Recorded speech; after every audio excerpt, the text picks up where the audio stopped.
Rise and shine, everyone. I'm Lazy Gamer, and I'm back. I'm not dead, I promise. I'm right here, talking to you now. I was at Pax last weekend, or this weekend, whatever, and I recorded the videos, and then uploaded them, and then forgot to schedule them with thumbnails and all that. So that's why I've been gone the last few days. I'm still around. I'm still posting. We're gonna get back to that schedule really soon. Get excited. I'm excited. But yes, I was at PAX this past weekend, and it was different. It was different than all the years that I usually go. Usually I'll walk the floor, see all the exhibits, all of that, play every game I can get my hands on, find all the free stuff, and then walk around and buy some merch. But this year was a little different. So with the upcoming release of the new Bulletstorm Full Clip Edition, they had they had a panel too, but they had a booth set up where you did a skill kill challenge. Basically what would happen is you'd play a level called Waterways in the Echoes mode, and you would try to get as many points as possible in that one run. You got 2 tries, 1 run. Then you had to wait in line for another 40 minutes to an hour usually, and try again to win $5,000. Or $3,000 if you wanted to settle for second, or $1,500 if you settled for third. To start the story, I didn't get any of those. I didn't win, but I spent my 2 days, Friday and Saturday, both just waiting in line. I got pretty good at it. It felt really good because I was the person that was setting the new thresholds. I was the first person to break 10,000, which blew all the shoutcasters' mind, and then I was the first to break 20,000, and they tweeted out about it. So then I republished the tweet, and then tweeted at Gearbox and Bulletstorm with my own picture of me like this on the scoreboard, showing off how I was in first and second place at one point. That happened a lot that weekend. I was in first a few times. I held the records for some of the longer ones, but I lost it. I wasn't there Sunday, so I wasn't able to hold my record, unfortunately. But it was so much fun to do. Every time I was walking up to the stage to get back on and try again, shoutcasters would look over, see me, and if the guy next to me was doing a poor run, would just switch the big screen to me. That felt great, and it sounds like I'm bragging, because I mean I kind of am, but the shoutcasters knew my name, the guy that took the scores got excited when I got up there, and even the guy that was handing out the registration forms to sign up, I was the first in line the first day. I was just walking by with my friend, and was like, I'll come back to this later. I'll come back after I've searched the floor a little bit. I'll return, don't worry. The guy registering says, "Oh, Lazy Gamer, come on, you're in this, dude. Let's go. You're doing this." So I was like, fine. Okay. Yeah, I'll give it one more shot. And then I'm gonna go buy stuff and look at the merch and all that. My first run got 19,000. I think I fell 100 points below the first place position at the time. So from then on, I had to keep going. I got back in line, got back in line, got back in line. Every time just barely missing it. At one point, I got so pissed off on stage because I had the perfect run. I was going to shatter the record and pass it by at least 1,000, 2, 3, maybe. And I choked right at the ending. And one of the guys in the audience, he was pretty sure he was younger than me. He definitely looked it. He's like, hey, Lazy. And he goes like this. He does a choking hand motion to insult me. He talks to one of my friends in line. He's like, man, I hate that Lazy guy. I just knocked him down like 2 or 3 pegs. Turns out he was in 7th place. He wasn't even close to me. He was talking about me choking while he was all the way in the back. That felt good to know. But I mean, the third day, he passed me. I think he was one of the winners, or at least top contenders. Oh well. The community, what do you call him? The guy in charge of the community, basically, the community aspect of Gearbox and Bulletstorm, actually called me and was like, hey man, you're one of the top contenders. We'd love to have you here for our panel priority seating. Let's go. I was on my way to work. It was like 7 a.m. It was like, hey, called him back. It was like, hey, can't make it. Not gonna make it there. And I'm sorry. I wish you guys luck. Thank you for a fun weekend. Made me realize that, hey Gearbox, hey Bulletstorm folks, if you guys need an intern, I'm available. Most of you know who I am. You know I'm pretty cool, right? I would love to come back. I'd be an intern. I can go get coffee. Like, don't trust me with anything big if you don't want to, but I can go get coffee. I'm pretty good at that. But yeah, that was most of my weekend. It was pretty fun. It was really, really sucked. I didn't come in first or like a placement, but I was damn proud of myself. I came in tops there like 4 different times. You look at the leaderboard, I was up there like 20 times, and then I got passed on the last day I wasn't there. The kicker of the story was I came home, loaded up Bulletstorm on the 360, downloaded my old pass, because remember that was back when they had made you register through their system. Played Waterways on that, crushed the record that I had, got 23,000 points, or 22,000 something, and I was number 18 in the world after like 2 attempts. That felt awesome. So I mean, yeah, I go to PAX every year. I go every year. So if they have that next year, not that contest in particular, but if they have more video game contests like that, I have a 3-day pass, I'm going all 3 days. I want to win big money, some swag. That's what the girls kept saying. Every 10 minutes was just, we want to give away swag. And they did. I kept contending, I kept coming back up. So I got this really cool Bulletstorm throwdown shirt. Basically, it is all the different skill kills. You got root canal down here. You got legless for blowing off a leg. Pricked for kicking him into a cactus. That was a very important one during that run. Bullet kick, topless. Basically, just a bunch of random ones. I have another shirt that's maroon.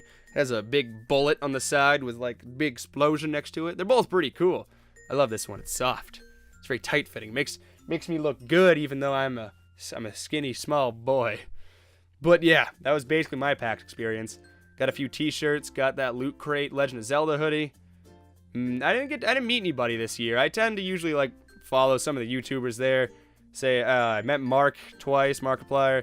Met Jack once, got a picture with him. If I can find it, I'll put it up. But I mean, that's buried in the logs of my old computer. And then some other YouTubers, Jeff from Rooster Teeth, all of them. I didn't meet anybody this year. I was too busy being in line, getting mad at the game, hating that game. I'll buy it, I promise. Oh, that was the part that really sucked. That kid that was a jerk won a 1060 GTX graphics card. I have a 1070, so I mean, mine's still better. But just sucked knowing that he was out there winning stuff while I was at work. What a jerk. But one of the coolest parts was I had friends in the crowd there. I had my friend's cousin there and one of his friends. And I get off stage after my big pissed off run, and he was like, "Hey man, look, you have it down. You have to try again. This is real money we're talking about. Get back in line, try again. Your head will have cooled by then. You can do it." So I was like, yeah, whatever. I'll give it another shot. Wait in line, do the perfect run, break the high score, breach 20,000. And then the second run I start off, and I'm just messing everything up because it's like, there's a direct science to how you're supposed to get the highest score. And I was just messing it up, getting like only 10 points per kill, whatever.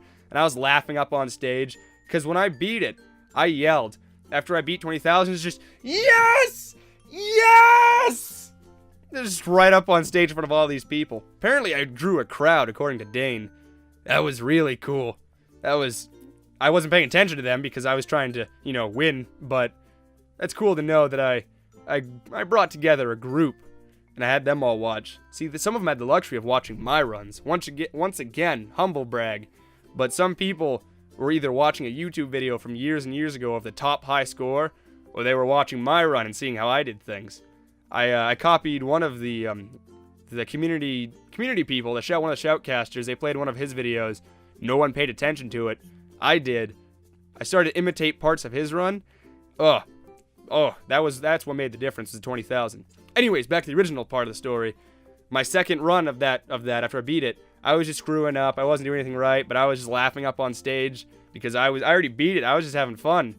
And then it turned the run around, and then I beat the high score again immediately. I beat my own score twice, and the first place score twice.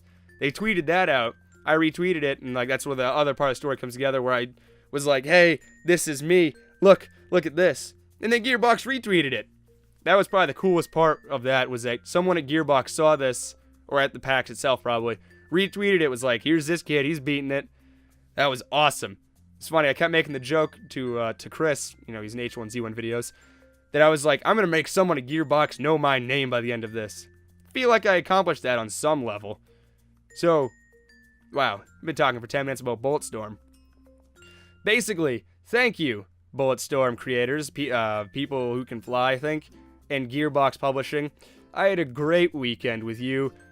I'm sorry I couldn't pull up that win, but I wasn't there in my defense. I wasn't there for the third day. I couldn't defend my record, alright? But it was a lot of fun. Had a lot of cool things. I got a cool trucker hat. One moment. This room is such a mess.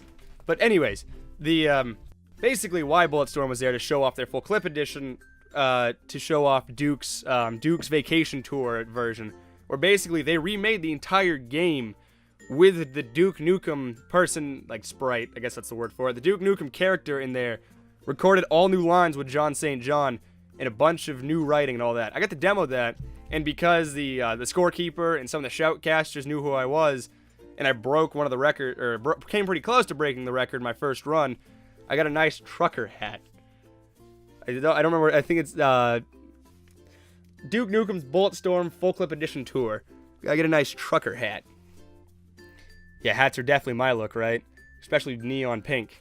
You know, that people always say, girls love a guy who wears pink. Keep that in mind. Felt so bad because I was like, hey, I want to get a hat. And the guy was like, absolutely, dude, here you go. Let me go grab one for you. And the guy next to me was like, how do I get a hat?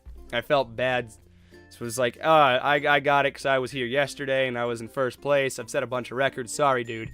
And then he took off because he couldn't get a free hat. Hey, he missed out. Less competition, right? Anyways, also saw, like, to move away from Bulletstorm a little bit, saw a bunch of cool cosplay. Saw all of, like, the Bulletstorm. Ha! I can't get out of that mindset. I saw a bunch of cosplay of Borderlands. Like, the entire ensemble from the second one. You had Handsome Jack, and Gunzerker, and Maya, and Lily. Why are you freaking out, dog? Hey, I'm doing something here. Yeah, you. Yeah, what are you gonna do about it? Anyways, and then I saw a male version of Mad Moxie. Ooh, that'll haunt my dreams. Because when you think of Mad Moxie, it's like a super sexualized stripper, basically. And then it was this man in, like, fishnet leggings and full bot. It was... I'll think about that for a while. Not like that. The coolest one, by far, though, was there were some Overwatch cosplayers. Guy had 76's visor, had a pretty good replica of his gun. And then there was, like, this 8-foot Reinhardt in full gear and hammer. And I didn't understand what that was, how that was possible. I think I have the picture on my phone. I'll definitely put that in there if I can get to it. But that was... Woo! Someone put some love into that one. It's always cool to see all these people, like, just dressing up, doing what they love. Hell, maybe next year I'll do an Overwatch one. I'll go as McCree. Step right up. Name's McCree. I'm on the point. I got your back. McCree, how'd you become such a good shooter? You had a lot of good teachers, namely your mother. Sorry, that's the interaction between McCree and Farah. Anyways, it's not why we're here. We're not here to talk Overwatch. We'll do that later. Another video. So yeah, that was my PAX experience. It was a nice hotel. Really, really lots of fun driving in Boston when it starts to snow. Whew, nothing about that gave me anxiety. No, I wasn't terrified at all. But yes, that was my 2017 PAX experience. Thank you, Gearbox, for giving me all that time this weekend, for letting me keep going. So I figured after a while they would either one, get bored of me, or two, just tell me not to get back in line. But it was a lot of fun. I don't usually compete in contests like that because it's like I have a 1 in probably 5,000 people chance because everyone's going to want to try this. It's free money for playing a game. We want to give money away. But, yeah, it was a lot of fun. This is great. I would do it again. Call me, Gearbox. This is definitely a paid sponsorship. No, it's not. I wish it was. That'd be cool, right? I'm a corporate sellout before I even began. But I think that's everything I have to share. I'm gonna buy Bulletstorm. Hell, I'll probably play it for the channel. And then I'm gonna play that stupid Echo until I set some sort of record and then send it to them. I want them to know I'm still out here trying. Maybe you guys will enjoy a Bulletstorm series. I'd love to play the game again. It's probably one of my favorite 360 titles. next to, like Alan Wake. That's still one of my favorites. Anyways, I think that's going to wrap it up for this video. Videos will be returning on their regular schedule, whatever that may be. Sometimes it's 2:30, sometimes it's 8 o'clock at night, sometimes it's 11, just to make that, that one video a day threshold, but barely. So that'll all be back very soon. Thank you for your patience, all the people that have been waiting with bated breath. Maybe next year, some of you will actually be at PAX. I would love to see you next year. PAX East. This was all at PAX East, by the way. I never prefaced that. But, whoops, sorry microphone. But yeah, next year, I'd love to come see you. Or you can come see me. Either way. We'll see each other. It doesn't matter who sees who first. Yes, it does. Yes, it does a lot. Never mind. Anyways, thank you all so much for watching this quick update. Things will be returning soon. New series, new one-offs, new indie games. It's gonna be exciting. Probably. It'll be a little exciting. Funny? Probably not. But exciting? Probably not. So I'll see you next time. Goodbye, everyone.